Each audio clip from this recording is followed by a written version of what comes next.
আপনার স্বামীর একটা কথা শুনে আপনি আকাশ থেকে নেমে পড়ছেন, আকাশ ভেঙে পড়ছে মাথার উপরে। কি এটা বললো সে, আপনি ডিপ্রেসড হয়ে যাচ্ছেন। আরে বোন, ডিপ্রেসড হচ্ছেন কেন? এটা কেন?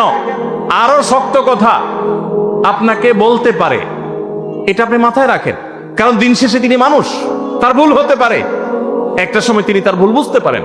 দাম্পত্য জীবনে যদি স্বামী স্ত্রী উভয়ে যদি ধৈর্যশীল না হয়, সবরকারী না হয়, হুটহাট রিয়াকশন করে ফেলে, কখনো দাম্পত্য জীবনে সুখী হওয়া সম্ভব নয়। মনে রাখতে হবে, একসাথে থাকতে গেলে, দুইটা পাতিল একসাথে থাকতে গেলে টুনটান লাগে না, বাধে হয় না? দাম্পত্য জীবনে টুকটাক সমস্যা হবেই, এটা প্রত্যাশিত। মনে রাখবেন, এই জিনিসটা যদি আপনি আগে থেকে মাথায় রাখেন, তাহলে আপনার কষ্ট অনেকখানি দূর হয়ে যাবে। আমরা অনেকে আকাশ থেকে নেমে পড়ি। কি বলে? এত বড় সাহস, এই কথা বলতে পারে? কেন ভাই আশ্চর্য হচ্ছেন কেন? এর চেয়ে বেশি কথা বলতে পারে।